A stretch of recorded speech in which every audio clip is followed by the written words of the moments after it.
My topic for today is approach to prescribing strong opioids for managing pain. It's a little broad topic, and I have tried to, concentrate the scope of this discussion.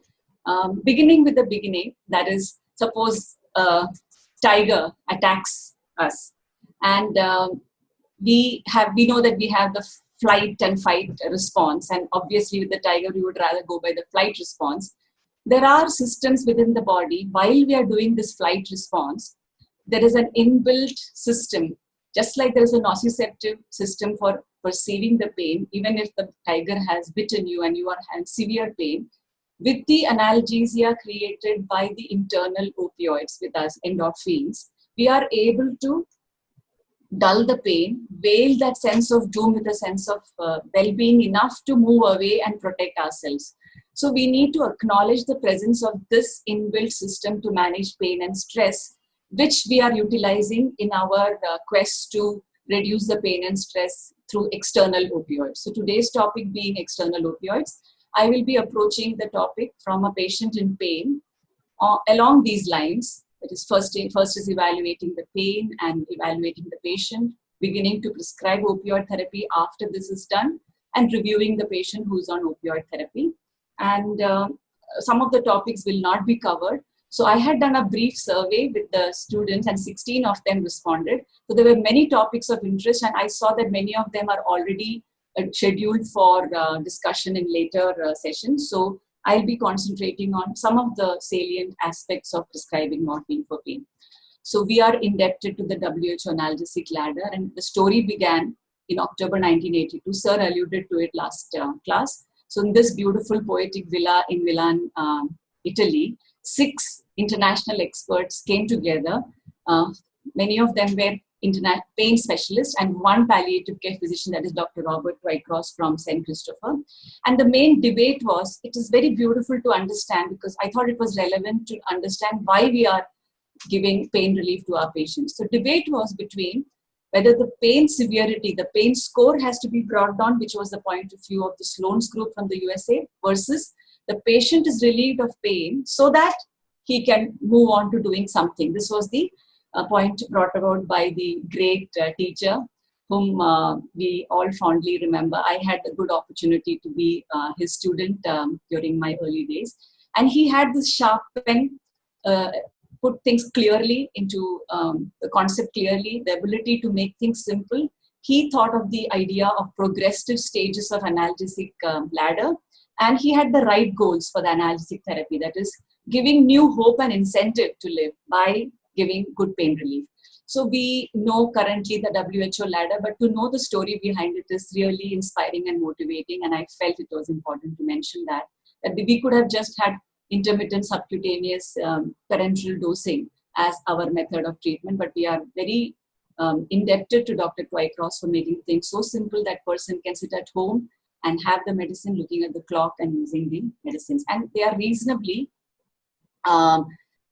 effective, and from the literature, between 76 to 90% of the patients can be controlled with just using this appropriately.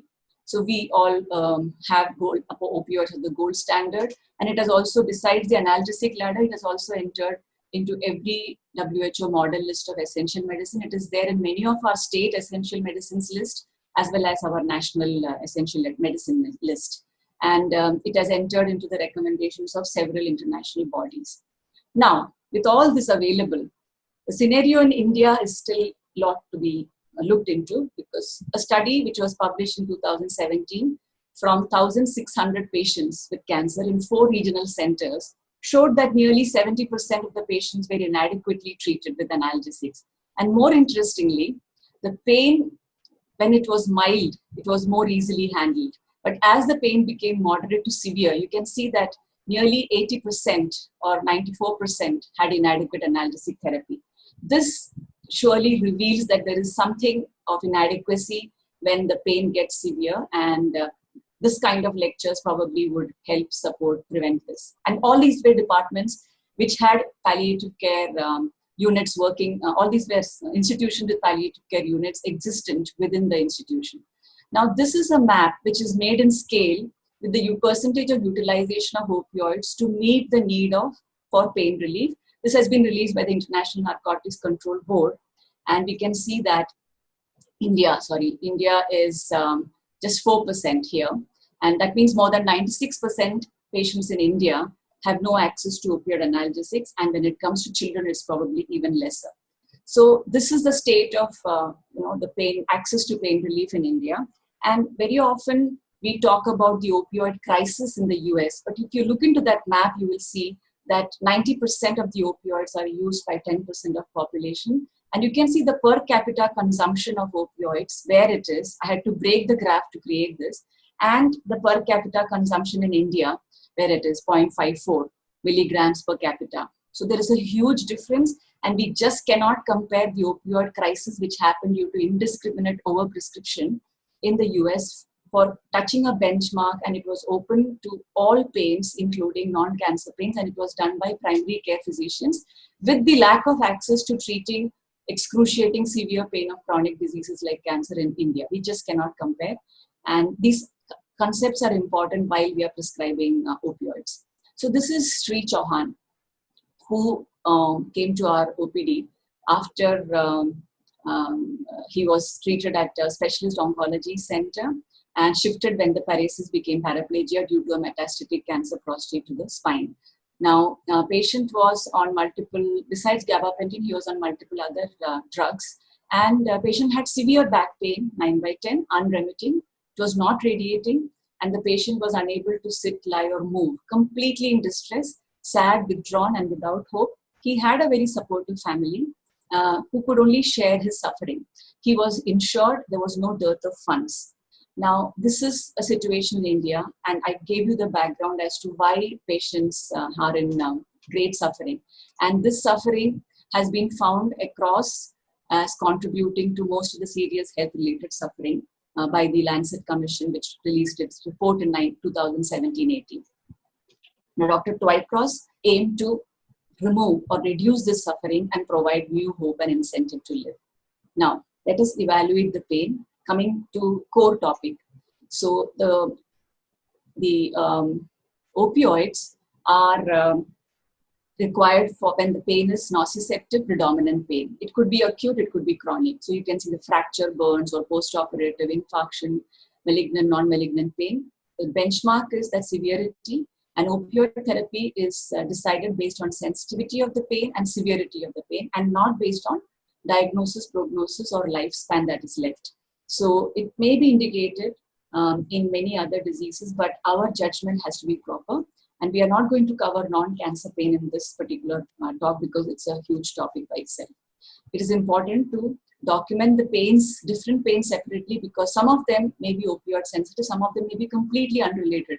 So it is good to document them and monitor them. And of course, we must acknowledge the distress, address and validate that aspect also right from the beginning.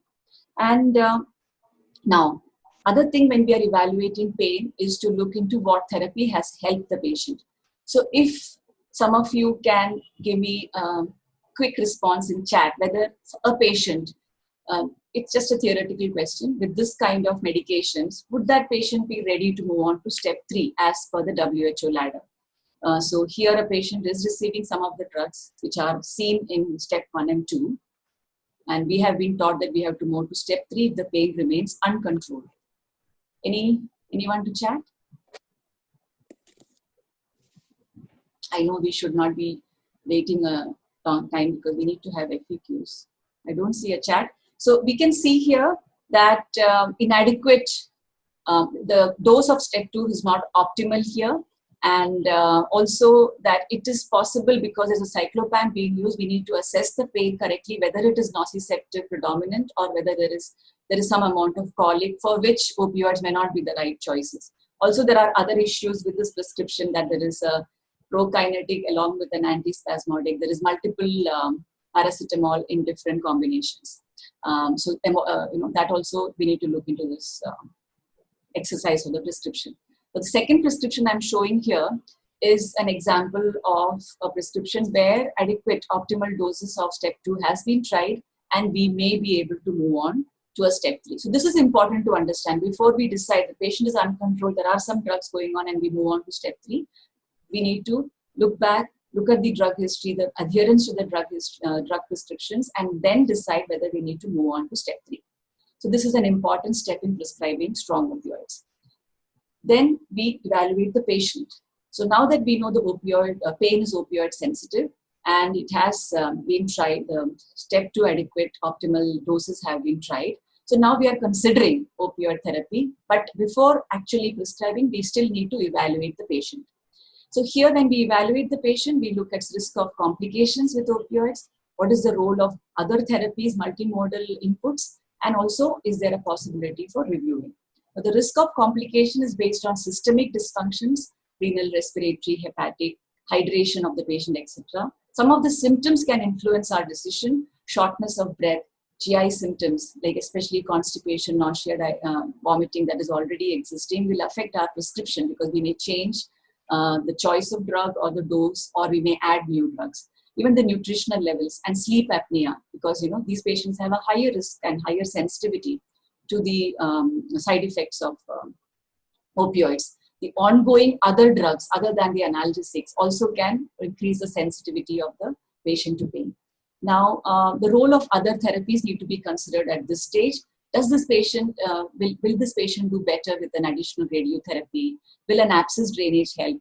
Is there a fracture that can be mended? And is there a role for physiotherapy, occupational therapy, etc., or interventional? Is there a need for counseling because there are negative thoughts? So all these need to be considered, and then we move on to decision about using opioid therapy. Very important aspect, now that we know that the patient is all right and we can use, and the pain is the right pain to be chosen for opioid therapy, we still need to ask few more questions to ourselves before actually prescribing. That is, how can I follow up this patient? It is irresponsible on our side to prescribe opioids when there is no way of following up the patient. It may be better to prescribe something which patient can handle even in the region that wherever he is staying. From where will the patient get the medicine? That is also an important consideration. Now, we may stock the medicine ourselves by following the stocking and dispensing mandatory requirements of the NDPS regulations, that is double lock cupboard, maintaining records of the dispensed drugs, patient details. There are specific forms to be used for maintaining. So when we are prescribing, we need to use all these we need to follow these requirements as per the regulations of the country. The website which I have indicated here gives more details, and maybe in the future there may be a session with details of how to be a doctor in charge of an RMI. So these prescriptions, etc., are stored for 2 years. So this is also important knowledge to be had, that we need to have as a doctor in charge. Now, second point that I brought up is, how will I make sure that the patient gets the next refill? Patient may be within your region, can collect it through home care service, OPD, or other centers. But if the patient is staying far away, IAPC has a wonderful website with the directory, the palliative care centers directory, and we could see if there is something nearby for the patient to look into. And even Pallium India has a palliative care directory. And there is also, we should remember that NDPS regulations have certain provisions for sending the medicine by courier, by post, with certain mandatory requirements fulfilled. So all these are facilities for maintaining uninterrupted supply for the patient, which is an ethical obligation when we are starting the opioid. We cannot give the patient 2 weeks of pain relief and, then again patient goes back into huge suffering. Now, we actually begin to prescribe opioids after these prerequisites are met.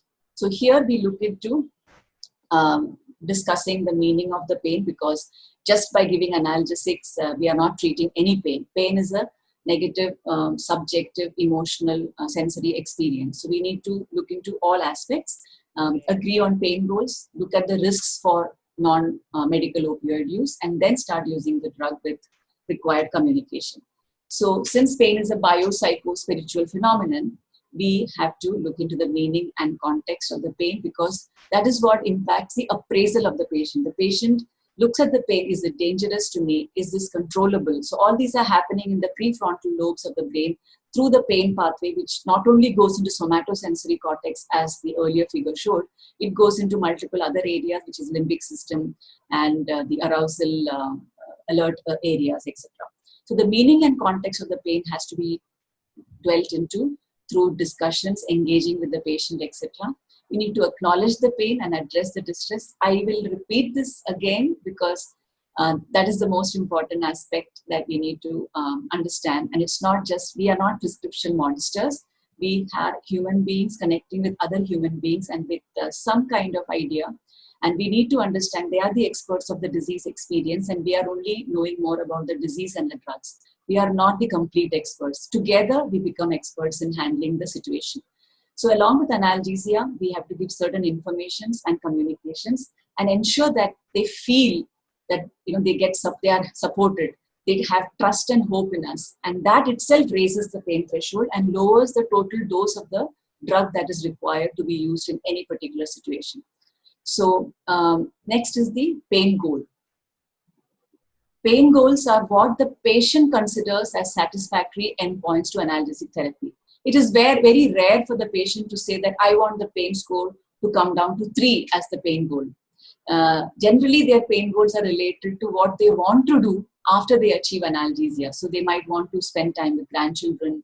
They might want to do some cooking for the family, go back to work, or play a game of chess, or simply rest. So this is important to understand because then we are working together. And also there is sometimes they are unrealistic, sometimes they are realistic, and we need to engage further regarding pain goals. Next point is risk of non-medical opioid use that the patient may engage in. So important to remind everyone that a patient will not be denied of strong opioids even if the risk is present.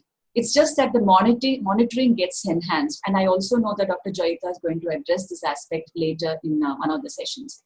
So what are the individual risk factors for non-medical opioid use?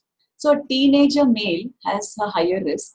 An elderly woman has a lower risk. And there are other aspects, that is individual or family history of smoking or drinking, history of psychological morbidity, history of actually substance abuse, and socioeconomic status. All of them contribute for possibility of aberrant behavior.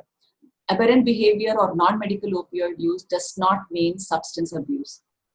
Okay, there are also tools that we can use at the stage. We are talking about beginning prescription. So this is initiations. So in that itself, we have tools. The general non-specific tools are, of course, the CAGE tool, which was originally used for alcohol. Now it is also used for drugs. They are non-specific.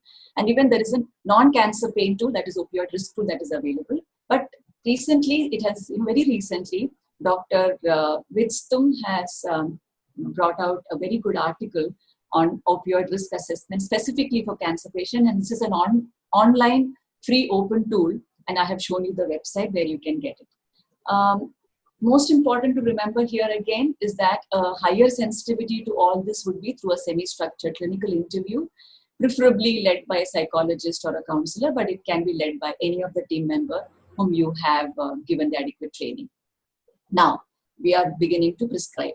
The aim is to achieve the lowest effective dose, and we have ensured that the patient has got opioid sensitive pain. The opioid step 2 therapy has been tried. The other modalities of therapies have been tried, and now we can start. So we need to stop the step 2 before moving on to the step 3 medications. And then the choice depends on the patient's condition, the safety of use in that particular patient, the flexibility of this particular drug.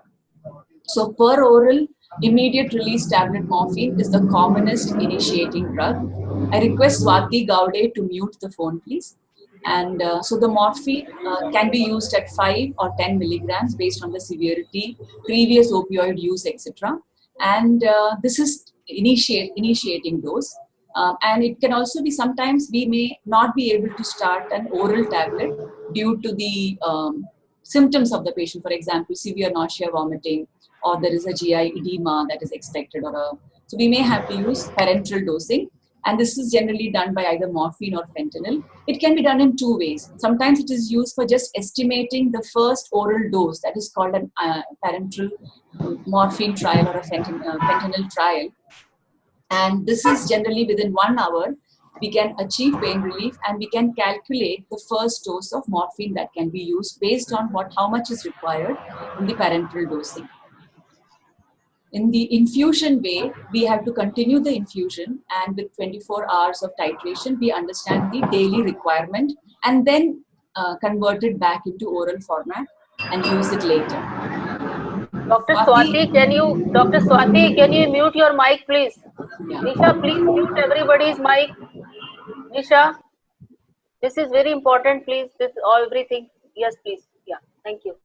Thank you, Sushma. So the other drugs which can be initiated are methadone, also in some patients where it is specifically indicated. For example, patients with neuropathic pain or kidney dysfunction. Here in an opioid naive patient, it is recommended to start at a very low dose at 2.5 milligrams 12 hourly. And in a elderly, frail male or any other comorbidity, we could even reduce it to 1 milligram.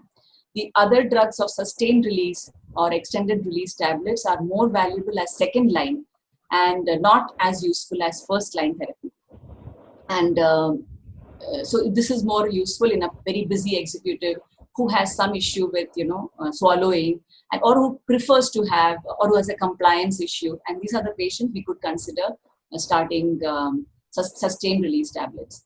Now, there are requirements of prescription itself. So in the NDPS law, I have shown here in 52G, there are certain requirements which have to be followed. That is, the name, address of the doctor, as well as the patient needs to be shown very clearly. And the daily dose, the total quantity, and the duration of the analgesic therapy has to be clearly indicated. Now, looking into the prescription itself, we generally give an elaborate prescription as to when it should be taken. This 10 a.m. etc. can also be replaced by a clock phase so that an illiterate patient can also understand.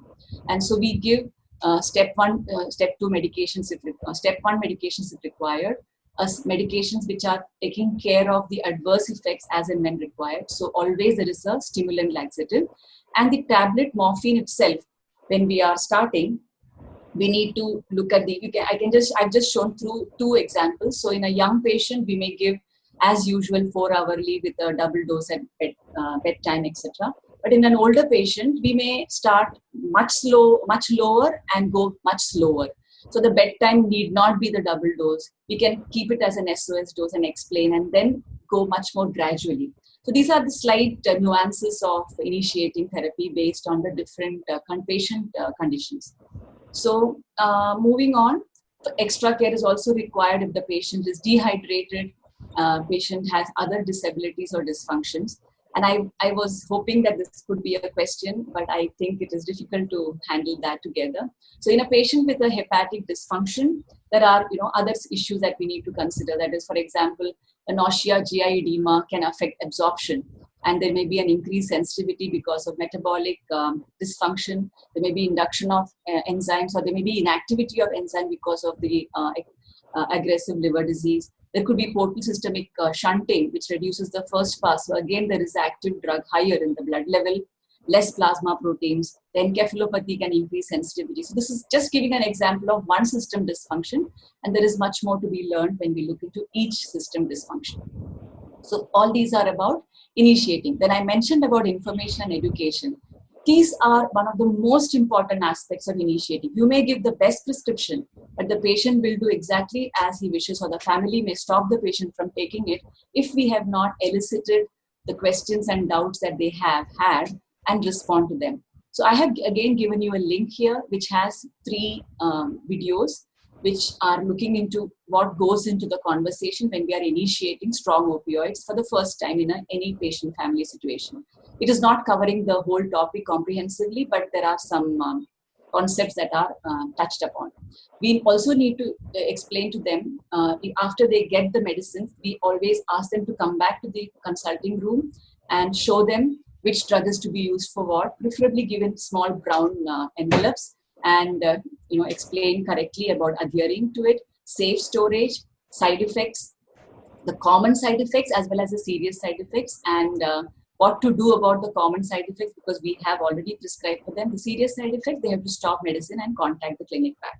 Importance of using the laxative. And also there are instructions to avoid using heavy machinery and driving until the dose is stabilized. This is done while initiating, and every time we titrate the medicines also. Even important decisions, etc., need to be prevented in the period of initiation, which generally lasts for about a week to 10 days.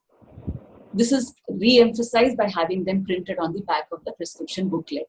So after all this is done, we need to also ensure that the multimodal therapy, like reference to a intervention pain specialist or a physiotherapist, is initiated, and the patient is understood whatever we have discussed by having them tell us back about all these aspects. Pain and drug diary is a useful tool, not mandatory, to ensure that we make the patient follow our instructions and we are able to titrate the medicine.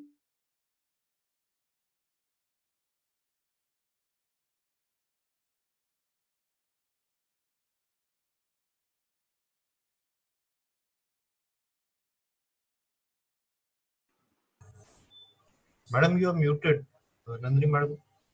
Nandini, sorry. Nandini, you are muted. Huh? So when did I get muted? This slide or the previous slide? This slide. Okay. So pain diary becomes an important, useful tool for us to ensure that the patient is adhering to the prescription, how many doses. So it helps us in titrating the drug. It also gives us an idea of the activity and the mood of the patient and any other side effects. So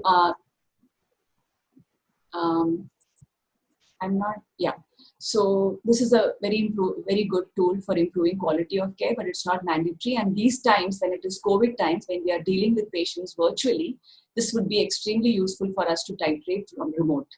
And again, these are discussed in detail in Anuja's paper, which is recently published in the IJPC. Now we move on to, we have started the opioid therapy, send the patient home, and we have to review the patient and titrate the medicines. So there are 5 A's of review. Why do we need to titrate? First thing, why can't we just use milligram per kg? Because the clinical potency and efficacy are unpredictable in patients. So it is not easy for us to calculate a particular patient's dose just by looking or weighing the patient. And also to achieve that lowest effective dose and minimize the adverse effects, we have to titrate the medicines. How do we do it? By reviewing. So Dr. Robert Wycross comes back to my mind again, how he used to emphasize his 6 feet 3 inches height, and he would stamp his foot and emphasize review. Now, the 5 A's is a structured way of reviewing a patient on opioid therapy. In brief, it is that analgesia, how much has it impacted? What impact has it had on the activities? The analgesia that we are creating, has it helped in improving any activity? Adverse effects, is there any aberrant behavior, and how has it affected the patient's mood? So let us look at each little briefly. So the first stage is analgesia as an outcome. So before checking the score and deciding whether it is useful to titrate or not, important thing is to check whether the patient has adhered to the prescription. Dr. Rajgopal brought this point up very clearly even in the last meeting where we discussed difficult pains. First thing is to ensure, has the patient followed the prescription and not being combative or aggressive about it? So let the patient be truthful to you by having, in a gentle manner, empathetic manner, understanding, and so that we understand their barriers and respond to it. This is another reason why I emphasized on eliciting their questions about opiophobia, etc. Otherwise, they will not have adhered to the treatment. So if the patient has adhered to the treatment, we gently upgrade the dose by 25 to 50% each time, and we bring the patient from severe to mild pain and then to moderate pain, moderate pain and then to mild pain level. We do not aim to eliminate all pain because that will worsen the adverse effects. Our aim is to keep the pain in the mild pain range, and this is discussed when we are discussing the pain goal itself. So this is an important take-home message. And the first step in activity, the second A is activity. So first step is to break this vicious cycle of the increasing pain causing the distress, affecting sleep, and then it worsens the pain because of the lower threshold. So our first aim is to give the patient a good night's sleep, and then we move on from that to continuing the pain relief when patient is awake and resting, and then moving on to allowing activities of daily living, then allowing psychosocial functioning. Patient is able to sit up and engage with people, talk, converse, and even make decisions, and then trying to reach the patient's pain goal, as we had discussed earlier. So all these are done sequentially, not in one shot, because that is when we achieve the lowest effective dose. Now, the adverse effects have to be balanced along with analgesia. While we are looking at activities and analgesia, we need to also check about the adverse effects. So the common ones as well as the serious ones. So serious ones are only when there is an overdose or when there is a drug interaction. And when we start with higher dose and we are titrating too fast, the risk of all these complications are higher. And so these risk benefits have to be also discussed with each dose escalation. Sometimes the patient may bargain a lesser pain relief. He may accept a lesser pain relief and he will say, I cannot handle this severe constipation. I don't mind having a little pain, but I do not want this severe constipation. So that may be a bargain that we can have by discussing with the patient.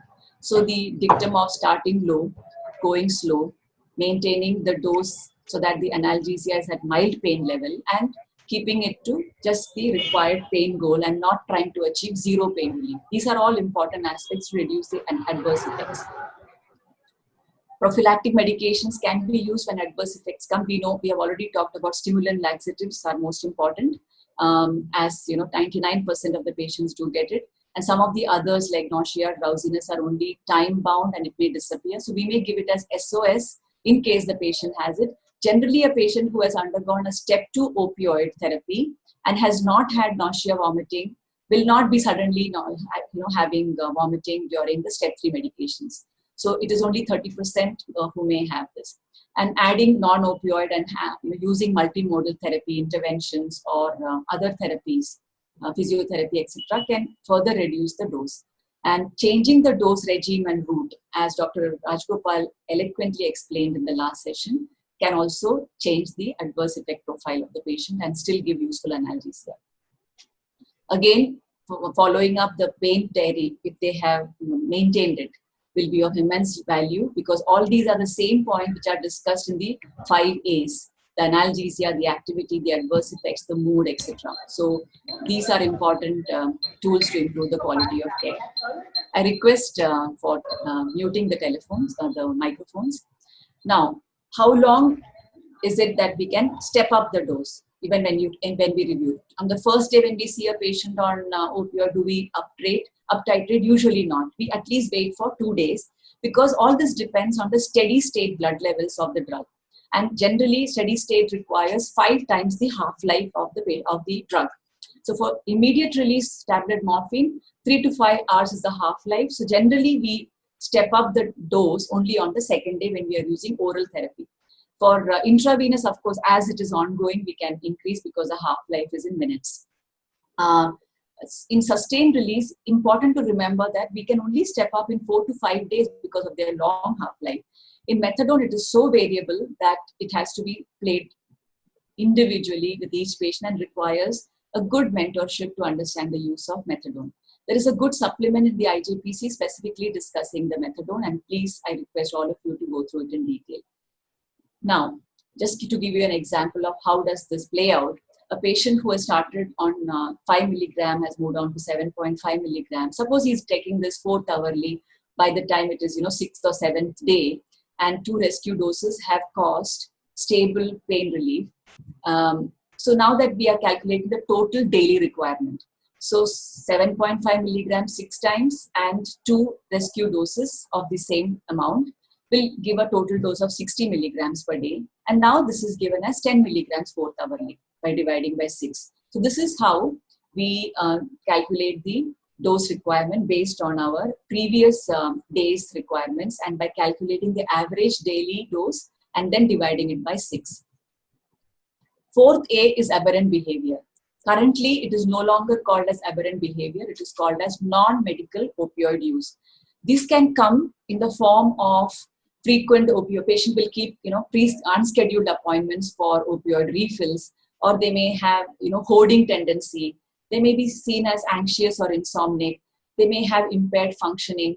They may say about stolen and lost prescription. They do doctor shopping, or they may inject oral formulations. So all of these are coming under the same umbrella of aberrant behavior, but some behaviors may be different. In the sense, unscheduled appointments for a frequent opioid refill may just indicate that the patient has had increased pain and the current prescription is not taking care of the pain. It may not be an aberrant behavior in terms of substance abuse, but a patient injecting oral formulations may be actually moving on. It's more danger. He may have to. It's more worrisome.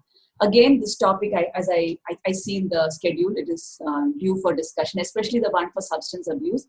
Here we are discussing about how do we help the patient, those who have had these issues or who are expressing these issues. We need to engage with them to understand why they are doing. The hoarding could be simply because the patient is, worrying that how will I get this medicine in case my pain goes up.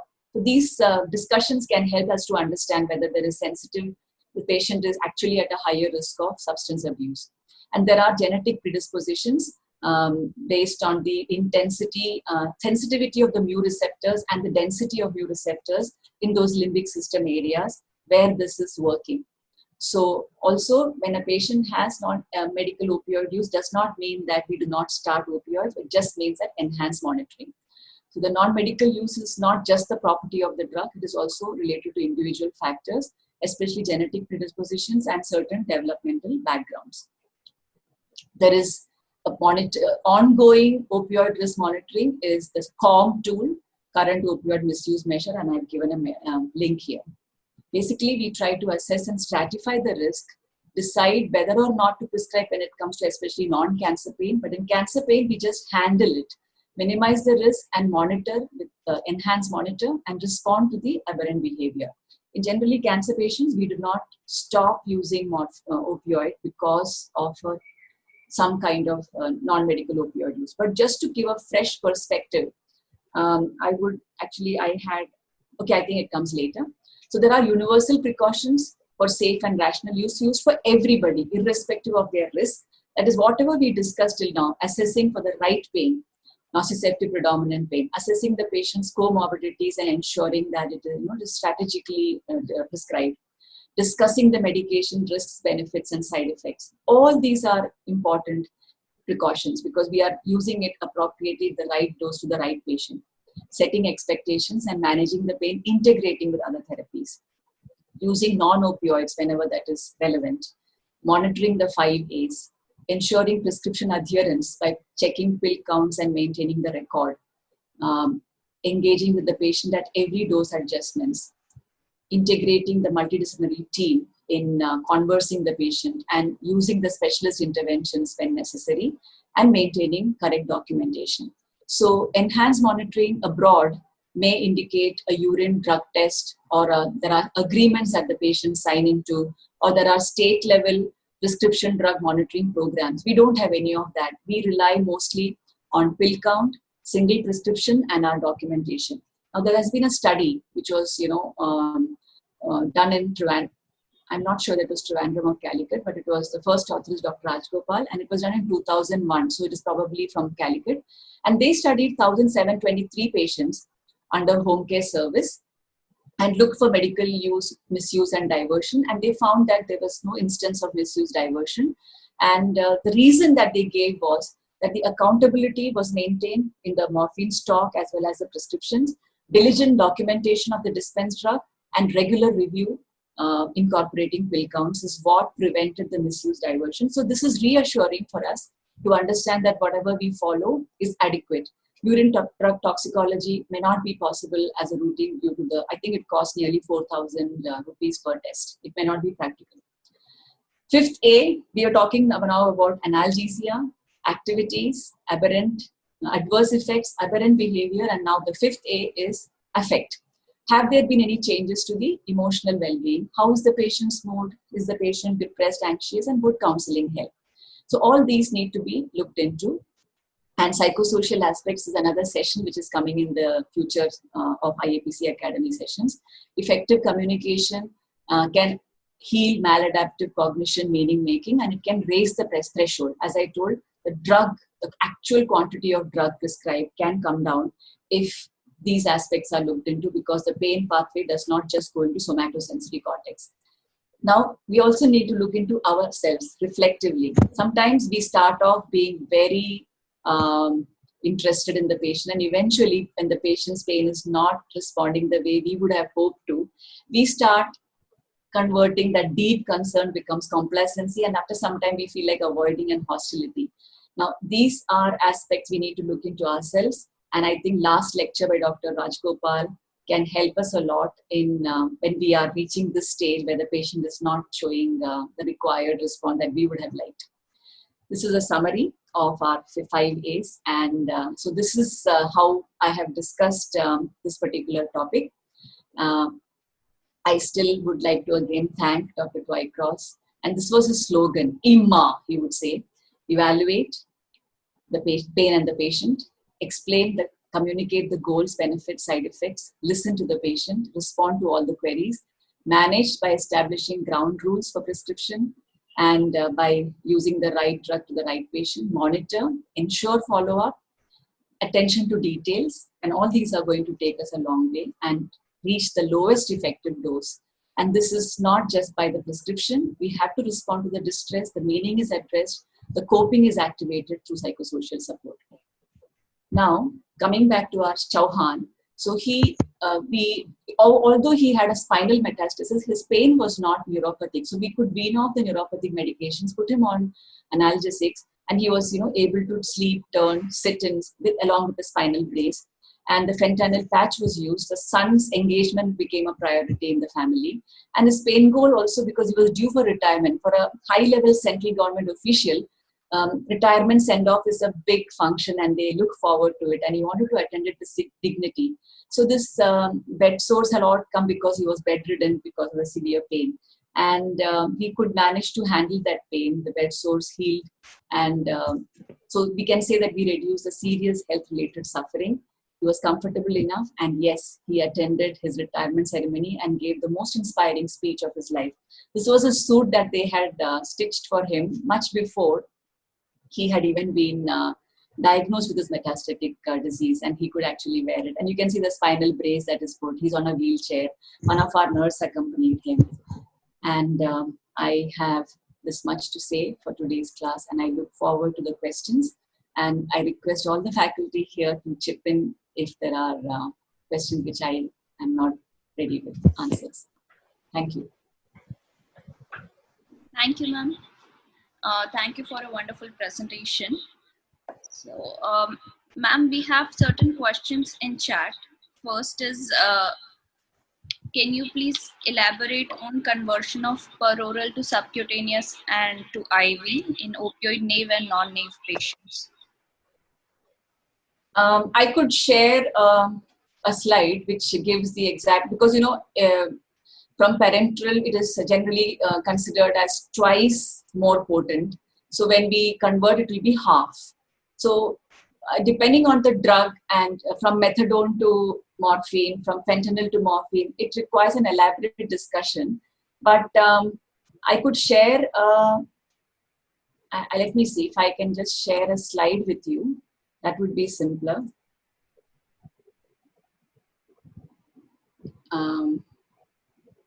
Yeah. So I'm going to share, because that is so much easier to explain. Can you see the slide? Yes, ma'am, we can. Yeah, so this is something which can be used, and so you can see that, conversion between oral morphine to different subcutaneous morphine, or to tramadol, tapentadol, buprenorphine, transdermal patch, codeine, methadone. Methadone is, of course, it's complicated, and transdermal fentanyl. The general, and you should remember that transdermal fentanyl is in micrograms and morphine is in milligrams. So this is only as a guide. We should be, again, individualizing the dose. It's not an absolute number. And there is incomplete cross tolerance that we need to respect before converting the drug. I hope this answers the question. Is that okay, Anuja? Shall I stop sharing? Yes, ma'am. Yeah. Thank you, ma'am. Next question is the pain diary mandatory? I mentioned that it is not mandatory because many patients cannot use it. But, it not be in this form, but in today's era, when we are discussing virtual care, this becomes a very useful tool that I have noticed in our patients. But it can be used in simpler forms. We can just give a paper with, the dates and the time, and ask them, like, when did you give the medicines? And it is also, we know the engagement. So we can do some phone follow-ups to ensure that they follow this. It's very useful for us. It is not mandatory. Ma'am, there is one very important question is if patient has seizures, is it okay to begin tramadol? And what would be the way forward to start tramadol? Yeah, so tramadol is got a side effect of, lowering the seizure threshold. So why would you use that? Why not use something else? We could use, it is not necessary. For example, I think I did not emphasize that. A step 2 medicine, morphine, for example, can be used as a step 2 medicine as well as a step 3 medication. So morphine in a lower dose, like for example, a 5 milligram dose, can also be used as a step 2 medication. So there are options. So I don't see why we should use something which is known to have a seizure side effect. If anybody else wants to contribute, one of the faculties, it would be better, because this is how I would have seen. Nandini, can I just? Please go ahead. Yes. No, this is not about the tramadol. The previous one, converting from oral to intravenous morphine is 1/3. No? For subcut, we usually take half. So just to add that. The IV, I think, was not mentioned in that slide. So maybe we can. Yeah, I only mentioned subQ. Yeah. So anyone to answer this tramadol question? I think if patient has got history, I am Sushma Nandini. If patient got history of seizure, I think we can avoid tramadol. There are many other drugs. I think we can avoid. Yeah. And we should know why the cause of seizures, and then accordingly we can decide. It will depend on it will be your decision, clinical decision based on the history, based on the cause of seizures, and avoiding. We want to avoid further complication. I think we can avoid tramadol absolutely. Not at all. Thanks. Anuja, next question. I think there is a comment on that by Dr. Shrikant. He says that all opioids can lower seizure threshold. Tramadol more than morphine, more than fentanyl. I have not. I would like to see the evidence. It would be very interesting, because I didn't know that. So Dr. Shrikant, if you can share the evidence for this. So next question is a case actually. It's a CA prostate patient with multiple bone mets with a VAS score of 8 on 10 and 30 milligram ER morphine twice a day and IR SOS 10 mg. So if pain control is not satisfactory in such patients, can we add benzodiazepines for sleep if patient is not able to sleep? I wouldn't go that way in my thinking, because until the pain is taken care, benzodiazepine will only cause confusion. So you're talking about incomplete pain relief or lack of sleep. If it is incomplete pain relief that is causing lack of sleep, we need to directly look into the pain. I think here the assessment of pain becomes high priority, and all the points that Dr. Rajgopal mentioned about prescription adherence, reassessing the pain, and making sure that the pain relief is achieved, I think would be the next step, and not giving benzodiazepine for sleep. This is no, that would not be the way I would go. I would again request other faculty to chip into this response, because these are all, individually, each of us may handle it differently. I think again, Nandini, you are correct that rather than starting benzodiazepine, we should again reassess. Whenever there is an inadequate pain relief, rather than increasing medication or adding medication, new medication, we should first assess our patient that whether I have missed something which is very important. Maybe because he is worried about something and he is unable to sleep, rather than worried about the treatment. So we should explain the patient, assess again, and then try and do the extra dosing or increase dosing. Yeah, thank you. There is one more question, ma'am, I think which is related to this question. That is, sometimes patient says that I'm more comfortable with morning evening tablet of morphine and have adequate pain control with that. So then even if patient is comfortable, should we be prescribing 4-hourly morphine? I think a patient who says that way is probably taking only morning and evening dose and he's comfortable, and we should go by it. I don't know if the patient is comfortable, that is what we want to achieve, right? So if he's comfortable, we don't have to go by the theory book. We have to go by the patient's disease experience and the pain experience. So if they are comfortable with just BD dose and your book says that you have to give it 4-hourly and his kidney is normal, serum creatinine is normal, it should have been, said no. If patient is comfortable, it is fine. I have a patient who's most of the time only on bed, except for middle of the day when she actually walks out, and that is the time she gets pain. So she has her pain only when she's moving. So she requires pain relief only during that time. But she wants to do that because she wants to do little dusting and cleaning on the old lady. So we need to, again, that is why the pain goal is important. All these other things are for us to know pharmacology and detail so that we become flexible to the patient's need. I'm very thankful for that question because that is the most important part. It is not that we have to just, reflect everything that we learn, but we have to engage with the patient's needs and tailor it. Thank you for that question. Thank you, ma'am. I agree with that. And let's move forward to another important question that has been asked. What is the procedure for teleconsultation to prescribe opioids? We are still in, Sushma, can you give an update of our, we have presented a letter to the MCI board because currently as per the MCI board's mandates, teleconsultation was not adequate for prescribing or initiating opioids. So we had given a clarification, and I think almost 1.5 months ago, IAPC has presented it. So if you could just update, it will be great. So when I first given this letter to the right person, he was completely in consensus that there should be a mechanism that at least for pain patients they should be able to prescribe opioids. But as usual, he has made a committee.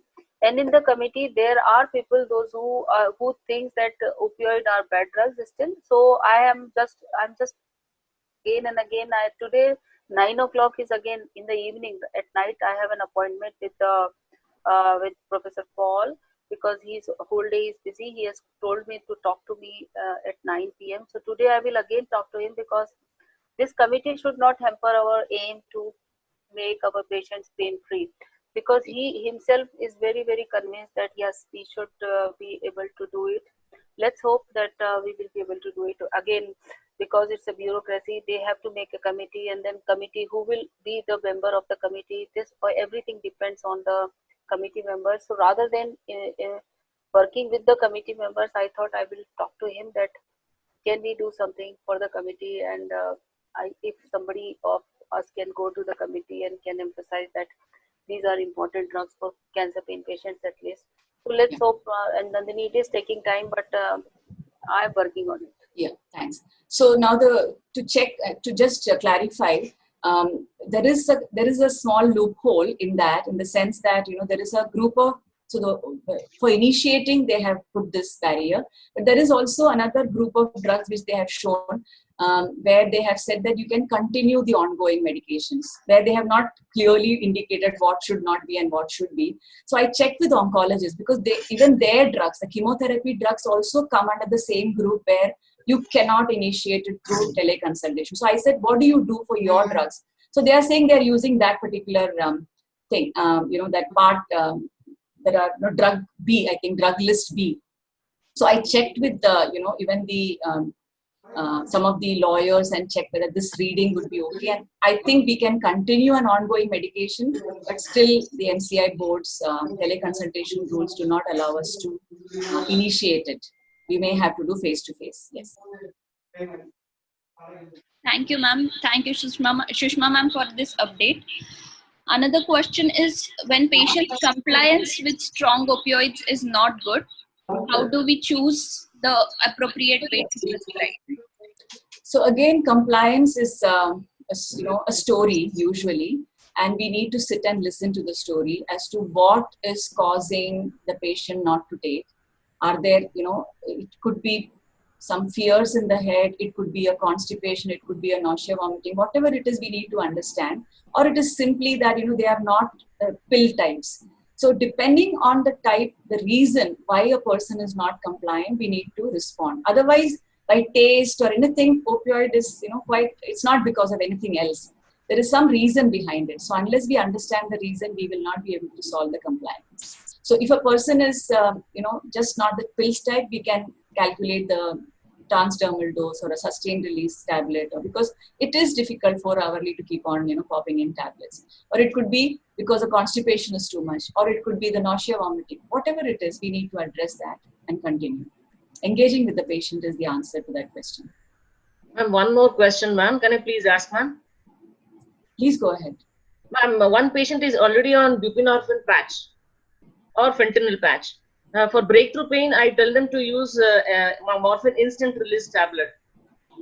Patient tells that if she takes the tablet, she gets vomiting. I am comfortable with tapentadol or ultrason. Is it okay with stepping down with weak opioids for breakthrough pain? If the patient is comfortable, I would say yes, of course. The patient is not comfortable with morphine breakthrough and the tapentadol is giving her breakthrough pain relief. Why not? I don't see any reason not to. Yes. Along with, although the WHO ladder says we should not be combining the two, but that is in the, we should not be prescribing regular morphine and regular tapentadol or tramadol, but this is not that. The continuous pain relief is by a patch, and this is only for breakthrough pain relief, and I think it's completely okay. I would say yes. With weak opioids. Yes, yes. Okay, ma'am. Thank you, ma'am. Moving on to next question is, when do we call a pain as opioid resistant pain? Is there any maximum dosing before we term it opioid resistant? So there is no ceiling dose to morphine, at least. We can keep increasing. I know of patients who have taken 600 milligrams per dose. And, so it completely is very individual. So there is no ceiling dose. But opioid resistant pains could be because they are not predominant nociceptive, or it could be a mixed pain. It could be. So we may have to, again, the answer to that question is reassess the pain. And there are very clearly, pains which will not respond to opioids, which is like muscle cramp, skeletal muscle cramp, or a smooth muscle colic. All these are not going to respond to opioid. They are clearly opioid resistant pain. Whatever dose that you give, you will only worsen it, and skeletal muscle cramp will not respond to it. So otherwise, if there is a nociceptive component and the patient has partial pain relief, then that is an also support for us to understand that yes, this is responding to pain and it's just a matter of optimizing the dose.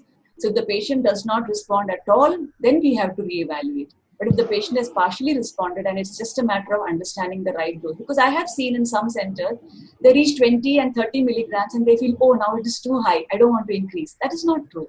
We can increase if the adverse effects are within control. And if the patient is doing well and the pain is, sequentially getting relief, we can still step up each time 25 to 50% of the previous dose. I really recommend you to go to Pallium India website. In this presentation, I have a link attached in that Robert Wycross's, that EMA slide. So that is actually created by Dr. Robert Wycross, answering the frequently asked questions related to morphine, oral morphine use. And they are beautiful. They respond to every common question that may come to our mind. Why 4-hour leave?